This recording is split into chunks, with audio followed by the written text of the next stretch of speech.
देखो एसएससी में क्या है ना कि कंसिस्टेंसी बहुत मैटर करती है भाई। डिसिप्लिन बहुत मैटर करती है। आपको मोटिवेशन आएगा, आप लगातार 2 दिन पढ़ाई किए, लगभग 10-10 घंटे 2 दिन पढ़ाई किए, उसके बाद 5 दिन तक, 2 दिनों तक, 4 दिनों तक पढ़ाई ही नहीं किए, तो ये इसमें ना बहुत सारे फेलियर देखने को मिलते हैं। तो एसएससी एक ऐसा एग्जाम है ना, वो आपको डिसिप्लिन और कंसिस्टेंसी खोजती है। आप अगर तैयारी करना स्टार्ट करते हैं तो आप 6 से 8 घंटा ही पढ़िए, बट डेली पढ़िए। इसमें ये कंसिस्टेंसी मैटर करती है। और सबसे बड़ी इंपॉर्टेंट बात ये है कि जितने भी बिगनर्स होते हैं, जितने भी 12th करके आते हैं और एसएससी की तैयारी करना स्टार्ट कर देते हैं और रेंडमली किसी से भी पढ़ना स्टार्ट करते हैं, तो उनको लगभग 2 साल, 3 साल, 4 साल, इवन 5 साल तक भी लग जाते हैं और उनका सही से सिलेबस भी कवर नहीं हो पाता है। तो देखो क्या है, इसमें इंपॉर्टेंट बात ये है कि भाई अगर तुम एसएससी की तैयारी करना चाहते हो या फिर कर रहे हो, तो तुमको सबसे पहले इस बात को ध्यान रखना है कि उसके सिलेबस क्या है, एसएससी का सिलेबस क्या है, और इसकी स्ट्रेटजी बनानी पड़ेगी। बिना स्ट्रेटजी और बिना प्रॉपर प्लानिंग के तुम ये एग्जाम कभी भी क्लियर नहीं कर सकते हो। तो छठा महीना स्टार्ट हो गया है और मैं अपना सिलेबस लगभग 10वें महीने तक पूरा एंड करना चाहता हूँ। तो उसके लिए मैंने सबसे पहले प्रॉपर प्लानिंग और प्रॉपर स्ट्रेटजी बनाया है, और इस महीने का जो छठा महीना चल रहा है इसका स्ट्रेटजी बना लिया है। और लाइक ये जो फर्स्ट वीक चल रहा है, जैसे कि 1 से 7 तक जो वीक चल रहा है, इसको मैंने इसको टारगेट किया है। तो इसके जो नोट्स हैं और इसके जो क्लासेस है वो कैसे कैसे करने हैं, मेरे को कैसे कवर करने हैं, कौन से चैप्टर करने हैं, उसके लिए मैंने प्रॉपर प्लानिंग और प्रॉपर स्ट्रेटजी बना ली है। अगर तुमको प्रॉपर प्लानिंग और प्रॉपर स्ट्रेटजी का पीडीएफ चाहिए या फिर उसका नोट्स चाहिए तो मुझे कमेंट कर सकते हो, मैं तुम्हें दे दूंगा। और अगर तुम मुझे इंस्टाग्राम से नहीं जुड़े हो तो मेरा इंस्टाग्राम का लिंक जो है वो डिस्क्रिप्शन में है, जाकर वहां से देख सकते हो, और वहां पर मैं सब चीज़ें उपलब्ध कराता हूँ। तो देखो मैंने स्ट्रेटजी बनाई सबसे पहले कि इस महीने में, इस वीक में क्या करना है मुझे। तो सबसे पहले मैंने इसके स्ट्रेटजी बना लिए, और आज देखो आज मुझे क्या क्या करना है उसके लिए मैं प्लानिंग बना लिया हूँ। और आज टू डू लिस्ट क्या है वो मैं बताना चाहता हूँ। जैसे कि लाइक आज मैथ में मुझे करने हैं lecture number 4, lecture number 5, lecture number 6, और ये जो चैप्टर है ये है प्रॉफिट एंड लॉस। इसके मैं चैप्टर मतलब ये कर रहा हूँ क्लासेस। देन उसके बाद इंग्लिश में करने हैं मुझे लेक्चर 1 बेसिक से स्टार्ट करने हैं, ठीक है।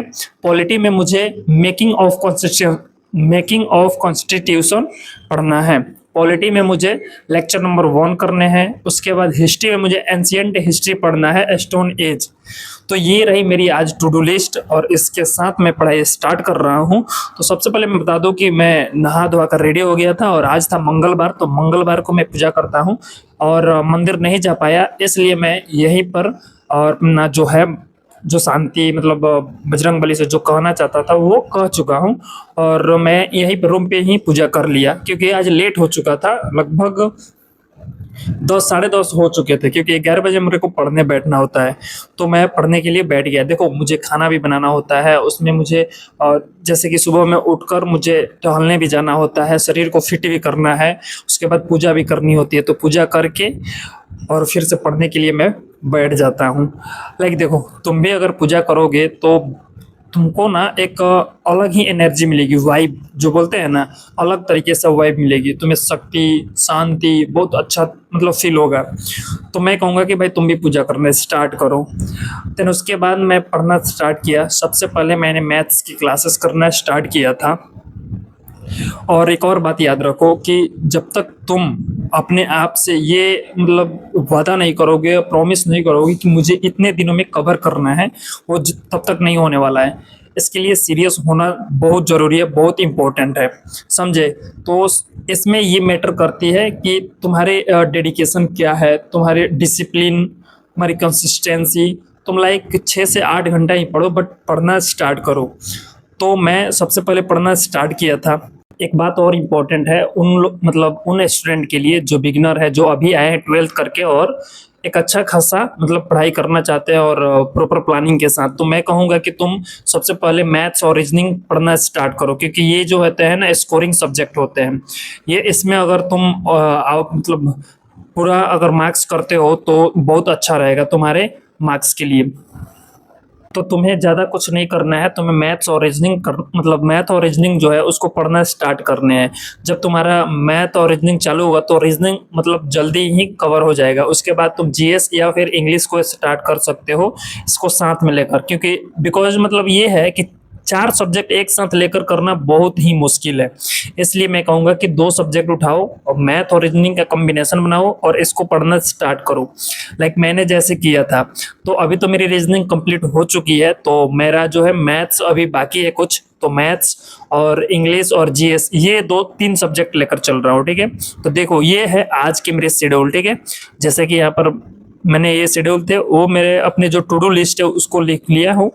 अब इसको करना स्टार्ट कर रहा हूँ। लाइक मैं सबसे पहले मैथ से स्टार्ट किया। देखो मैथ्स में कैसे नोट्स भी बनाना है ये भी देख लो। मैथ में तुम्हें नोट्स कैसे बनाना है, ज़्यादा लेंदी नहीं करना है तुमको, सिंपल करना ये है कि मैथ्स में क्वेश्चंस नहीं लिखने हैं, उसके सॉल्यूशंस लिखने हैं। देखो कॉन्सेप्ट लिखना है, उसके सॉल्यूशन लिखना है। जैसे कॉन्सेप्ट लिख लिए जो सर पढ़ा रहे हैं, उसके बाद क्या करना है तुमको, जैसे क्वेश्चन नंबर 1 पढ़ा रहे हैं तो क्वेश्चन नंबर 1 दे दो और उसके बाद सॉल्यूशन, सिर्फ सॉल्यूशन लिखो, उसमें क्वेश्चंस लिखने की कोई ज़रूरत नहीं है।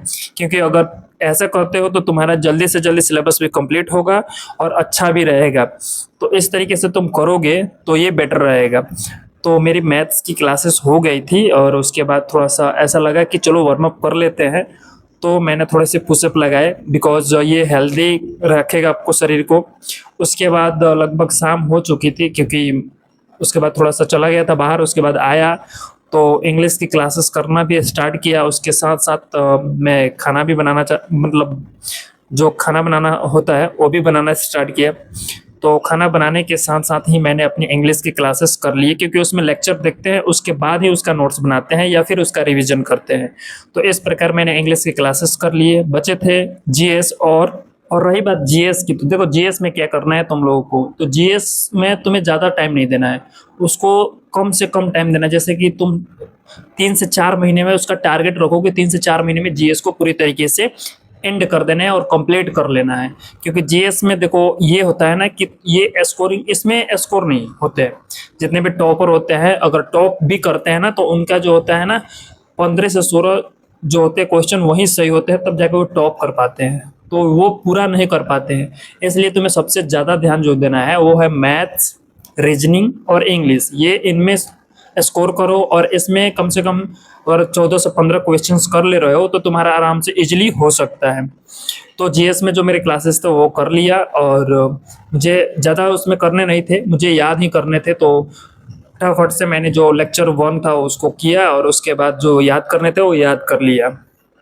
चाहते हैं कि आपके एसएससी सीजीएल के जर्नी में मैं आपकी हेल्प कर सकूं, अगर आप चाहते हैं कि एसएससी सीजीएल 2027 की पूरी जर्नी में आपका मैं हेल्प कर सकूं तो इस चैनल को सब्सक्राइब कर लेना और बेल आइकन को प्रेस कर देना, बिकॉज मैं ऐसे ऐसे वीडियो डेली बनाता हूं और डेली जो मेरी रूटीन होती है, स्टडी रूटीन होता है, स्टडी ब्लॉग्स होते हैं, वो इस पे डालता हूँ।